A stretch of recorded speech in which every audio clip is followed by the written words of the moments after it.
Thank you very much, Elliot. It's a pleasure to be here with all of you. And I bring a somewhat different perspective from the others on the platform, because I come out of the business world. In 2003, Sir Harry Solomon, another business leader in the UK, and I decided to set up the Portland Trust as a not-for-profit organization to focus solely on the economic drivers of peace in resolving this conflict. We have offices in London. We're a not-for-profit British foundation. In Tel Aviv, Eval Giladi leads our office in Tel Aviv. Nicola Cobbold leads our operation out of London. And we have an office in Ramallah, and I've had an office in Ramallah for 5 years now. And as we focus on the issue of the conflict, we realize that politicians have tried over the years to bring solutions, and nobody's really focused on the economic dimension. And yet the economic dimension is absolutely crucial. And to balance the pessimism that Elliot has just expressed, I would say that our conclusion after 8 years of work in this field is that if you want to resolve conflict, it's actually not the politicians alone. It's a triple helix: economics, of security, and of political negotiation. Now, the security situation between Israel and the West Bank has never been better than it is now. And you hear that from the leaders of Israeli security. You hear it from the Yuval of this world.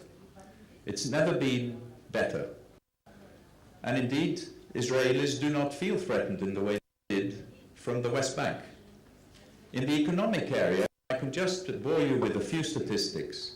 If you look at the West Bank, growth over the last year and this year is running at 10% a year, something people thought unimaginable previously. In the West Bank, 2/3 of the population is employed in the private sector. Unemployment is down from more than 25% to 17%. Employment by the government is only 15%. Contrast that with Gaza, where the private sector employs less than 28%. Unemployment is nearly 40%.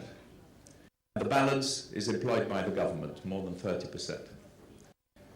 And I contrast the two to say to you that as we talk to Palestinians in the West Bank, they're as worried as Israelis and all of us who support Israel are about the possibility of missing the opportunity to create a peace which will bring about a stable, moderate Palestinian state alongside Israel.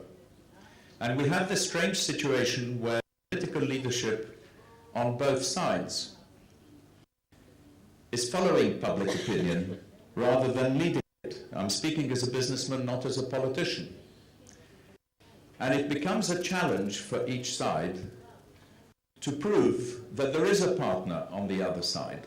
If you look at the polls, 2/3 of the population on both sides believes that the two-state solution will be the ultimate destination and that it's the right solution.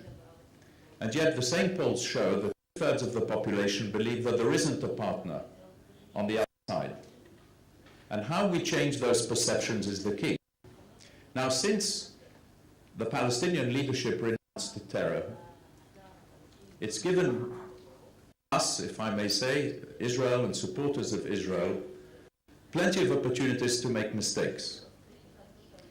Our traditional position in Israel has been to be the peace seeker, to seek to achieve security at the same time as peace, and to shape our own destiny, not to be liable to find ourselves having our destiny shaped by others. And somehow the situation we find ourselves in today, where the two sides don't engage, is for me an expression of the fact that we have a real possibility of achieving a peace, and that minorities on both sides are determined to prevent us from getting there. That, for me, is the essence of the challenge.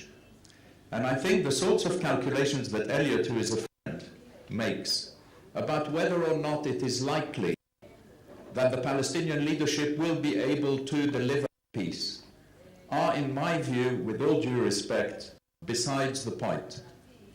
If we want peace, we should set it as an objective, and we should do everything that we can to achieve it. We may fail along the way. Maybe that it's decades away and not as close as I perceive it might be. But it behoves us to try. When the state of Israel was created, the challenges in our way seemed enormously greater than the challenge of achieving peace. Imtizu enzu agada. If you want, this is not a fairy tale.